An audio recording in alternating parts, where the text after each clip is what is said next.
Hello students, आज का हमारा टॉपिक है पार्टनरशिप डीड। पार्टनरशिप डीड हम लोगों ने फर्स्ट लेक्चर में डिस्कस किया था meaning, definition and characteristics of partnership. Characteristics में हम लोगों ने एक पॉइंट पढ़ा था एग्रीमेंट। कुछ याद आया आपको? एग्रीमेंट एग्रीमेंट ओरल हो सकता है, रिटर्न हो सकता है और इम्प्लाइड हो सकता है। ओरल हो सकता है, रिटर्न हो सकता है और इम्प्लाइड हो सकता है। लेकिन हम चाहते हैं कि फ्यूचर में हमारे बीच में कभी कोई कॉन्फ्लिक्ट ना हो, डिस्प्यूट्स ना हो, तो कौन सा एग्रीमेंट होना चाहिए? रिटर्न एग्रीमेंट होना चाहिए। और उस रिटर्न एग्रीमेंट को ही हम क्या बोलेंगे? पार्टनरशिप डीड कहेंगे। पार्टनरशिप डीड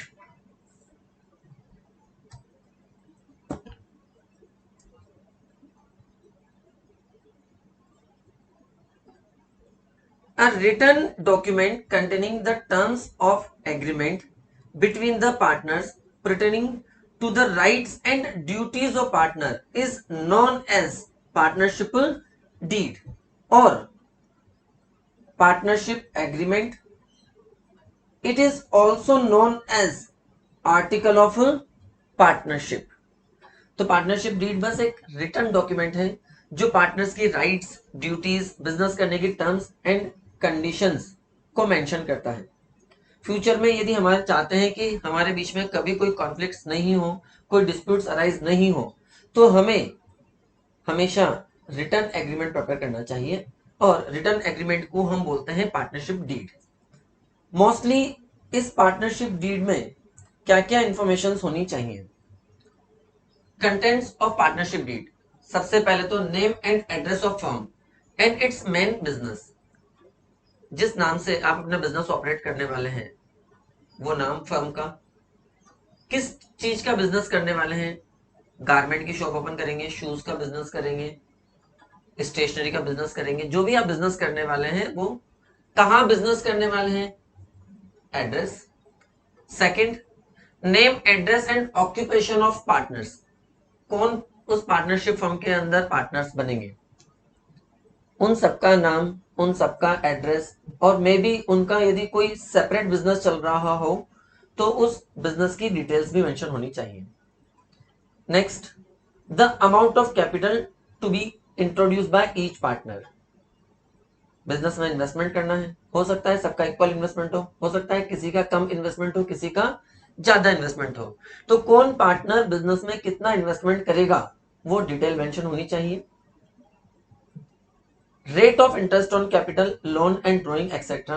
पार्टनर्स ने बिजनेस में जो कैपिटल इन्वेस्ट करी है, यदि हम उस पर उनको इंटरेस्ट पे कर रहे हैं, किसी पार्टनर ने फर्म को लोन दिया है तो उस लोन का इंटरेस्ट की रेट, हम अपने पर्सनल यूज के लिए बिजनेस से जो मनी विड्रॉ करेंगे ड्रॉइंग्स, उस पर कितने परसेंट इंटरेस्ट चार्ज होगा, ये इंटरेस्ट की रेट्स पहले से डिसाइड हो जानी चाहिए और एग्रीमेंट में मेंशन होनी चाहिए।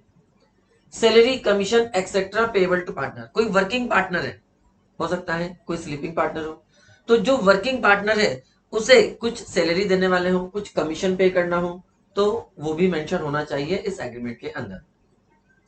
The profit sharing ratio of partners. Profit equally divide करने वाले हैं, किसी को कम प्रॉफिट देना है, किसी को ज्यादा देना है, ये भी इस एग्रीमेंट के अंदर मेंशन होना चाहिए कि प्रॉफिट हम इक्वली डिवाइड करेंगे, 5:3:2 के रेशियो में डिवाइड करेंगे, 3:1 के रेशियो में डिवाइड करेंगे, या और कोई रेशियो होगा जिस रेशियो में आप प्रॉफिट का डिस्ट्रीब्यूशन करने वाले हो, वो भी एग्रीमेंट में मेंशन होना चाहिए। Then next, the amount to be allowed to each partner for drawing and the timing of such drawings. Business से हम पर्सनल यूज के लिए कितना अमाउंट विड्रॉ करेंगे, कब विड्रॉ करेंगे, उसकी कोई डेट मेंशन होनी चाहिए।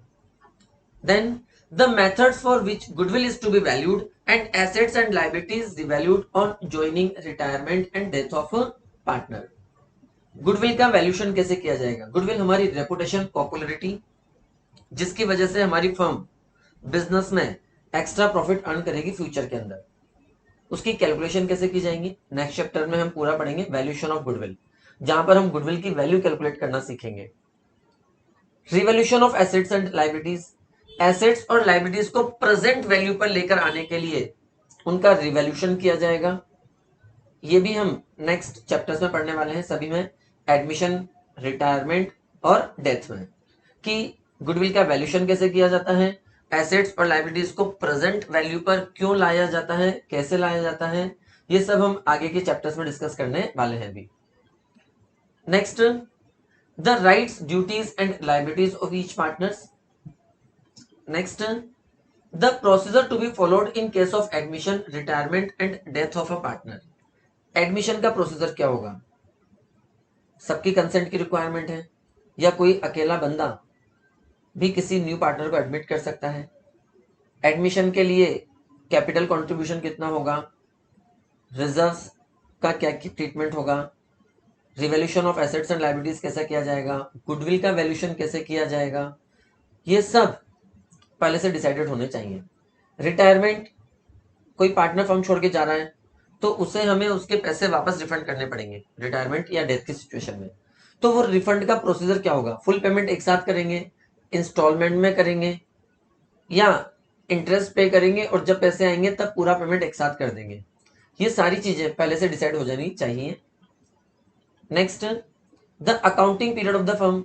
जनरली अकाउंटिंग पीरियड वैसे तो हमारा अप्रैल टू मार्च ही चलता है, और इनकम टैक्स लॉ के अकॉर्डिंग हर ऑर्गेनाइजेशन को accounting period April to March ही फॉलो करना होता है। Then the procedure to be followed for the settlement of disputes among the partners. हमारे बीच में कभी लड़ाई झगड़े हो जाते हैं, डिस्प्यूट्स हो जाते हैं, तो उनका सेटलमेंट कैसे करेंगे? आपस में बाटे लेके एक दूसरे के सर फोड़ेंगे क्या, या कोर्ट में जाएंगे, या मेजोरिटी से डिसीजन ले लेंगे? वो सब चीजें पहले से मेंशन होनी चाहिए। Then next, preparation of accounts and their audit etcetera.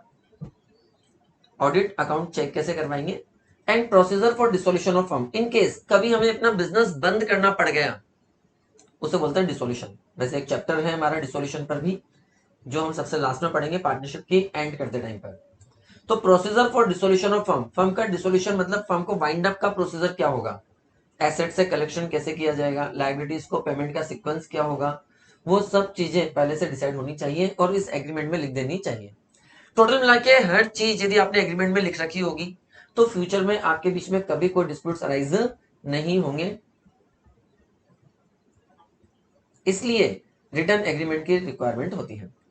अब लेकिन भाई होता क्या है, जब पार्टनरशिप में बिजनेस करते हैं तो बहुत अच्छे दो दोस्त मिलके पार्टनरशिप करेंगे या बहुत अच्छे दो रिलेटिव्स मिलके पार्टनरशिप करेंगे, और जब वो लोग पार्टनरशिप में ज्वाइन होते हैं, स्टार्ट करते हैं पार्टनरशिप को, तो उनके माइंड में उस समय ये बात नहीं आती कि यार इन फ्यूचर कभी उनके बीच में कोई कॉन्फ्लिक्ट हो सकते हैं, कभी कोई उनके बीच में डिस्प्यूट्स हो सकते हैं। तो वो लोग रिटर्न एग्रीमेंट प्रिपेयर करते ही नहीं है, ऑरली आपस में डिसाइड कर देते हैं, बिजनेस स्टार्ट कर देते हैं। लेकिन 5-10 साल जब बिजनेस करते हुए हो जाते हैं तो श्योरिटी है कभी ना कभी तो आपके बीच में कुछ ना कुछ कॉन्फ्लिक्ट डिस्प्यूट्स अराइज होंगे ही सही।